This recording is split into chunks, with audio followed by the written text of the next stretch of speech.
Hello and welcome to the Ultimate Holy Paladin Guide. In this video guide, we will be going over what I personally think is 95% of everything you will need to know about being a Holy Paladin in World of Warcraft Legion. From a brief history of the Paladin all the way to consumables, this video will inform you of general information that some of the best Holy Paladins in the industry have recommended in regards to gearing, talents, and everything in between. Along with notes I gathered from those sources, I'll be inputting my opinion on some things that I think differently than most guides out there after I conducted my own testing on the Legion beta. Also located below will be other sites you can reference as a Holy Paladin to further learn and min-max your gameplay. There is a forewarning though. This is information gathered in the beta, which means come August 30th, some of the information in this guide may change if Blizzard decides to update our class. With that being said, get your pen and notebook out and let's delve into how to Holy Paladin in Legion.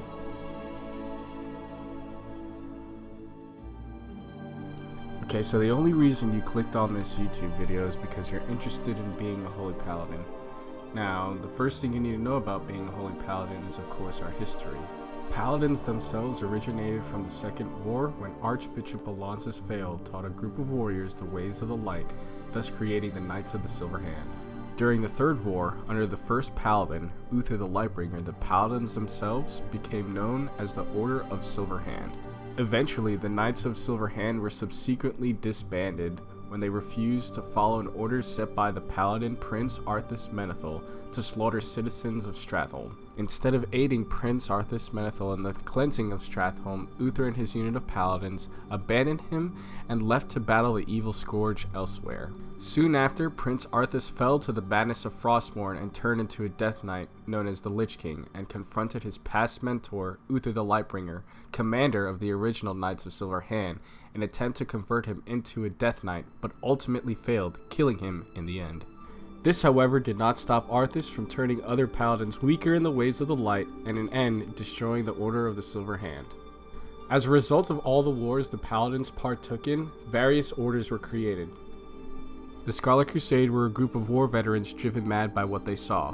The Argent Dawn was a factionless band of Paladins. The Order of the Light comprised of human and dwarven Paladins that allied themselves with the Alliance, whereas the Order of Blood Knights comprised of Blood Elves that aligned themselves with the Horde. And then you have the Hand of Argus, which was created by Draenei Paladins that allied themselves with the Alliance. Eventually, during Wrath of the Lich King, the Argent Crusade, which was an order comprised of the Argent Dawn and Knights of the Silver Hand, was created and led by the late High Lord Tyrion Fordring. This next bit of piece of information is a Legion lore spoiler, so if you don't want to know this information before the expansion comes out, please skip over it to the next section. Paladins in Legion are part of the reborn Order of the Silver Hand commanded by you, the player, upon completion of your artifact questline. Upon receiving your artifact weapon and inscribing your name in the Librum of the Ancient Kings, you assume the mantle of High Lord and unite the orders of Paladins from the Horde and the Alliance that allied with the Blood Knights, Sunwalkers, and Hand of Argus. So now that you know the history of the Paladin, let's go over your cooldowns and abilities specifically as a Holy Paladin. Before we go into these abilities, I'd like to point out that most of them have a 40-yard range. Those that are more or less than 40 yards will be noted in their descriptions. First we have Holy Light, which will cost 12% of your base mana. It'll take 2.5 seconds to cast and heals your target for 425% of your spell power. Next we have Holy Shock that costs 10% of your base mana and if used offensively deals 350% of your spell power as holy damage, but if used as a heal, heals your target for 400% of your spell power and can be cast every 9 seconds. Then comes Light of Dawn, which instantly casts a wave of healing energy that heals 500 allies within 15 yards in front of you and 5 yards around you for 180% of your spell power at the cost of 14% of your mana and can be cast every 12 seconds. Next ability is a new one introduced to us in Legion called Light of the Martyr, which instantly heals a target for 500% of your spell power, but at the cost of 50% of the amount healed dealt to you as damage. Following LOTM is Beacon of Light, which is an instant cast buff that you place on a target within 60 yards at the cost of 2.5% of your base mana that heals the beacon target for 40% of any heal cast on another party or raid member. Casting Flash of Light and Holy Light on your beacon target will also refund 30% of their respective costs back to your mana pool. And if you'd like, you could change your beacon target once every 3 seconds. And then there's Cleanse, which instantly cleans a friendly target of all poison, disease, and magic effects at the cost of 3% of your base mana, and you can use this every 8 seconds. Then we have Judgment, which causes 250% of your spell power as holy damage to the target, and causes the same target to take 30% increased damage from Holy Shock and Crusader Strike for 6 seconds. Lastly, we have Crusader Strike, which is a free instant cast melee attack that deals 210% physical damage to your target, that has 2 charges and takes 4.5 seconds to recharge each charge. Now that we've gone over your main abilities as a Holy Paladin, let's go over some of your utility abilities. First, there's Hammer of Justice that will instantly stun a target within 10 yards for 6 seconds at the cost of 3.5% of your base mana and takes 1 minute to cool down. Next we have our blessings, which is what paladins are known for. There's Blessing of Freedom that costs 15% of your base mana and grants a target immunity to movement and parrying effects for 8 seconds, and this takes 25 seconds to cool down. Blessing of Protection costs 15% of your base mana and instantly places a bubble on the target that protects them from all physical attacks for 10 seconds. This causes forbearance on the target, which means you can't use a blessing on them or lay on hands for 30 seconds. The last blessing is called Blessing of Sacrifice, which costs 7% of your base mana and places a buff on the target that transfers 30% of the damage they're taking to you for 12 seconds, or until the damage caused by Blessing of Sacrifice would cause you to fall below 20% health. And that's it. That's all the utility abilities Holy Paladins have. Now let's go over some of the cooldowns. There's Avenging Wrath, which increases your healing done by 35% and your critical strike chance by 20% for 20 seconds, and can be used every 2 minutes. Then Aura Mastery, which empowers your chosen aura that you choose in your talent tree and increases its radius for 40 yards for 6 seconds, and this can be cast every 3 minutes. Your Lay on Hands cooldown instantly heals the target for an amount equal to your health within 40 yards, but causes forbearance for 1 minute and can only be used every 10 minutes. Then there's your 2 personal cooldowns, Divine Protection and Divine Shield. Divine Protection costs 3.5% of your base mana and reduces all damage you take by 20% for 8 seconds and can be cast every 1 minute. Whereas the more powerful Divine Shield protects you from all damage and spells for 8 seconds, but takes 5 minutes to cool down and causes forbearance on you for 30 seconds. Now that you know your cooldown abilities, you should know the only passive ability that matters, which is called Infusion of Light, which is triggered by your Holy Shock criticals, and it reduces the cast time of your next Holy Light by 1.5 seconds, or increases the healing of your next Flash of Light by 50%. Because we've gone over the abilities, utilities, cooldowns, and passives as a Holy Paladin, now we can go over the priority list that you should be using to maximize everything that you've learned. Unlike a DPS class, a healing class does not have one set rotation. We just use which ability might suit the situation that we're in the best. First ability on our priority list is Holy Shock. You must use this ability on cooldown. Even if there's nothing to heal, use it as an offensive on the boss to deal damage and possibly trigger Infusion of Light. When Infusion of Light triggers, use Flash of Light as often as possible, all while minimizing the overhealing it will cause. Since the Infusion of Light buff lasts longer than the cooldown of Holy Shock, you can hold it till someone gets low and use it on them. Next, you should look at using Light of Dawn. Use it as often as possible, as it has a chance to proc twice in a row and has a nice frontal cone and circle area of effect cone around you for healing. Following Light of Dawn is Holy Prism if you talented it. It does damage to the boss and does slightly more healing than Light of Dawn, but does not have the chance to proc twice.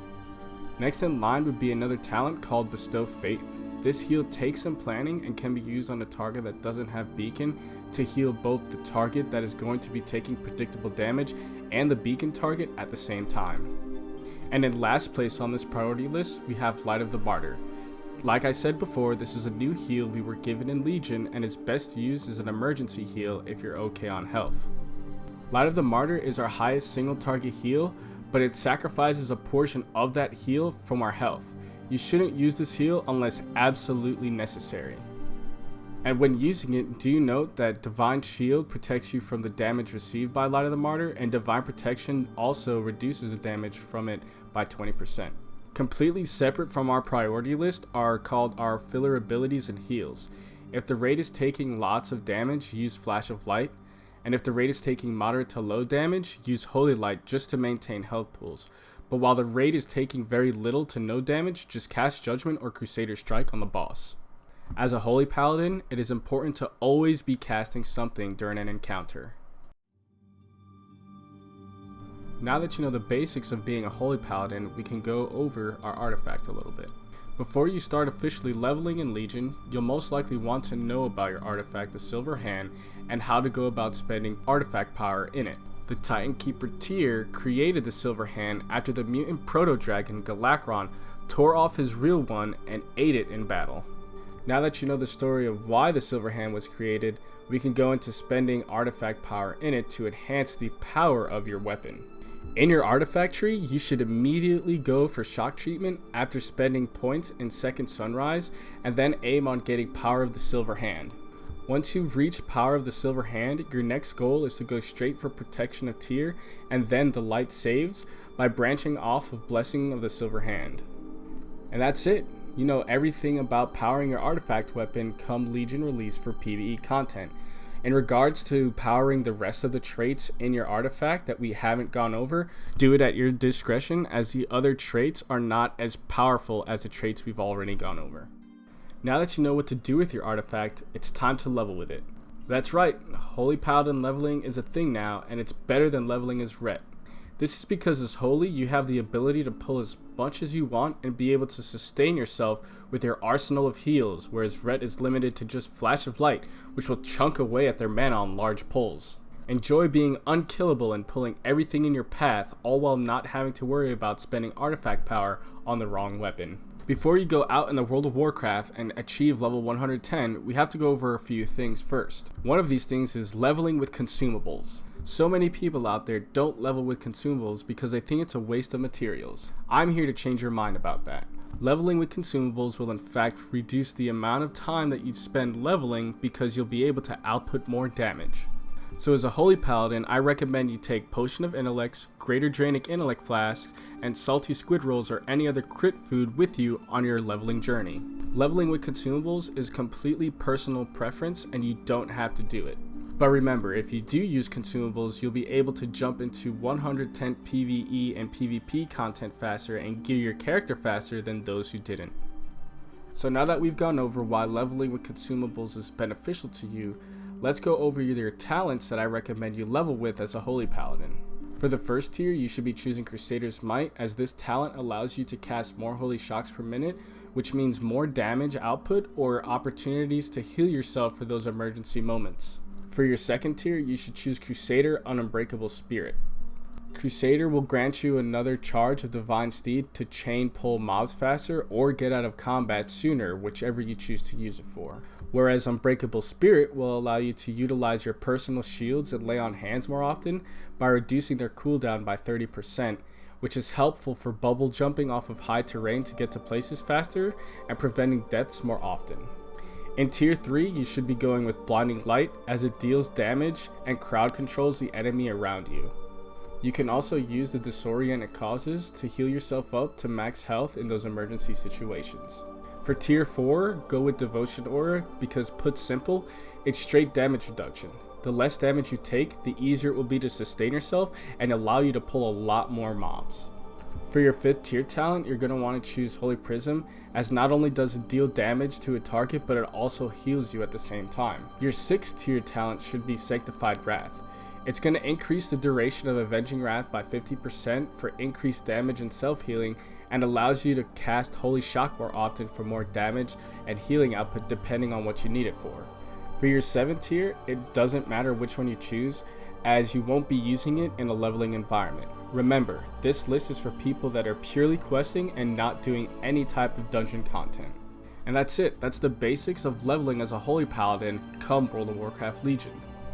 Now when you hit 110, you can't just jump straight into dungeons. You have to know how to properly gear yourself, and that's what we'll be going over next. So now that you have everything you need to start dungeons, you need to know what type of gear you'll be looking for in not only dungeons but also raids. In this part of the guide, we'll be going over the stats you should be looking for on items, as well as what gems and enchants to place on them. By now you should already realize that your main focus is plate armor with your passive ability that increases your intellect by 5% when wearing all plate armor. So now that you know you're looking for plate gear, you need to know what stats to look for on that plate gear. First and foremost is intellect. The more intellect a piece of gear has, the more beneficial it is for you. Intellect directly correlates with your spell power. The more spell power you have, hence the more intellect you have, the more healing your abilities will do. Intellect should come on all the gear that you're looking for and drops for you. The secondary stats, which are the green stats on your armor, are something more that you should pay close attention to. As a Holy Paladin, your secondary stat priority is critical strike is greater than versatility, where versatility is greater than or equal to mastery, where mastery is greater than haste. And here's why. Critical strike is by far the best secondary stat due to its synergy with Holy Shock and the infusion of light procs, where versatility increases our healing done and reduces our damage taken by a base percentage, which is very predictable. Unlike mastery, where it increases your healing done to the target, but that always depends on how far away they are from you as a Holy Paladin, which in turn puts mastery in a close third because it is more unpredictable than versatility. If you're looking for just pure healing numbers, then go with mastery because it does output just a small amount of heals per second more than versatility, but remember, your target has to be really close to you to benefit from that mastery fully in order to be able to put out that much healing. And then last, we have mastery. Haste comes in last due to the stat making us burn through mana faster, and we know as healers we want to have as much mana as possible at all times. If you're looking for a more in-depth detailed discussion on the stat weights and you want to be able to do the math yourself for all the armor that you'll be wearing, go ahead and hit up sacredshielding.wordpress.com. They have a really in-depth guide on everything that I've said so far and the stat weights. Now let's get into some item enhancements. These enhancements will include enchants for your neck, back, and rings. For your neck enchant, you're going to want to get Enchant Neck Mark of the Claw.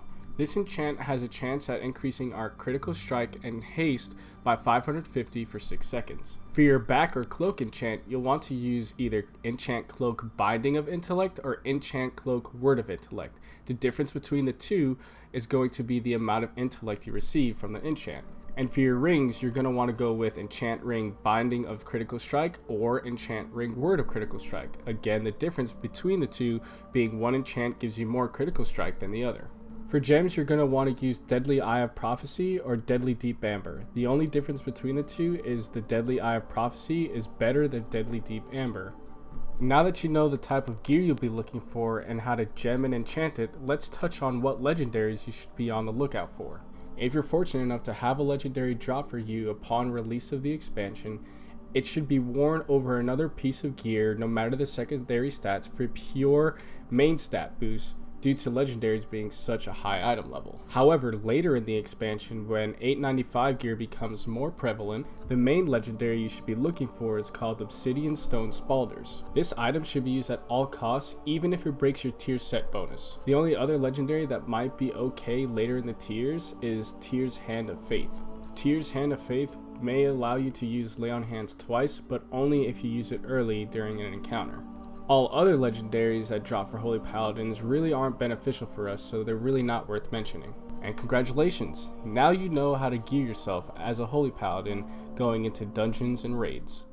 Now that you know how to gear yourself, you can start getting ready for dungeons so you can eventually begin raiding.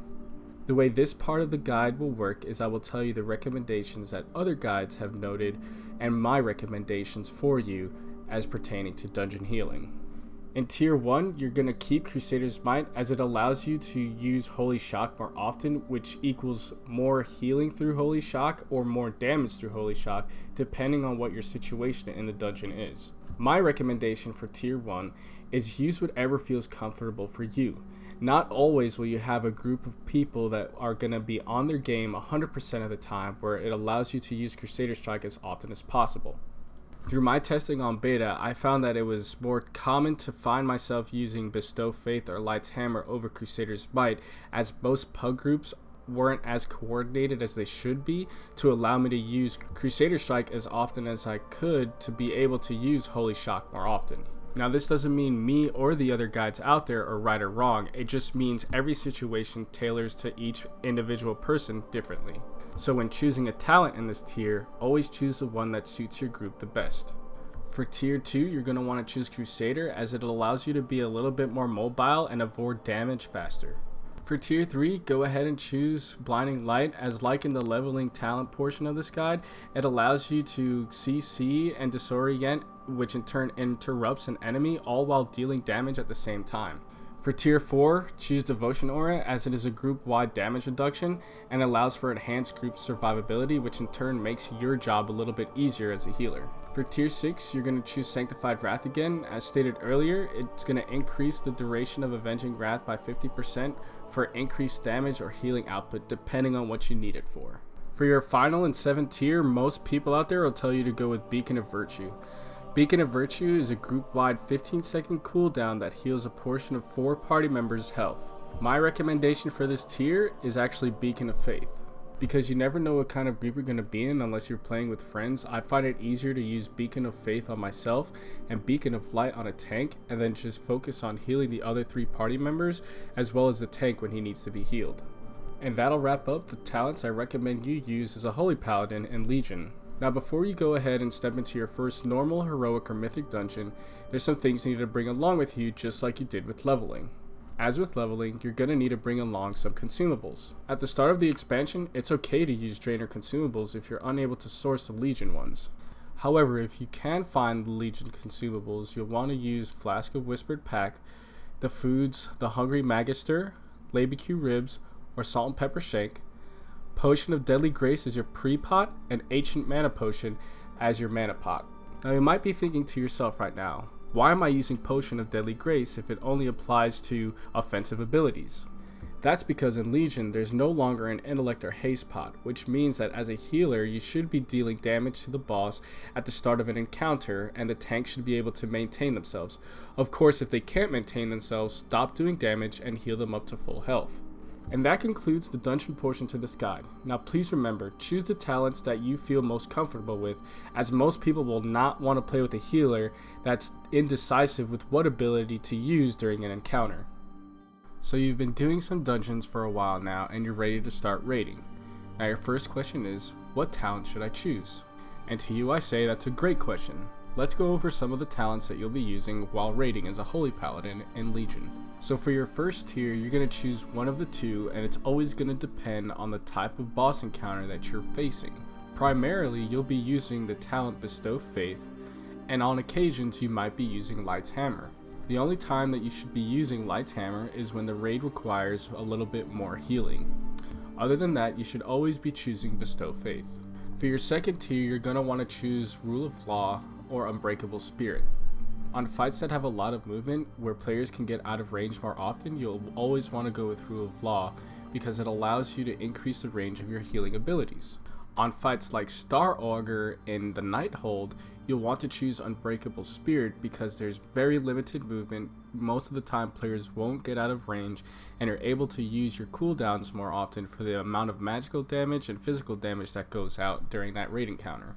For tier 3, you're going to want to go ahead and choose Blinding Light as it allows you to interrupt interruptible mobs and also deal damage to them. The same thing goes for tier 5 as you'll be choosing Holy Prism again as it allows you to not only damage the boss, but when you do, it heals 5 allies within 15 yards and can be seen as a small melee AoE heal.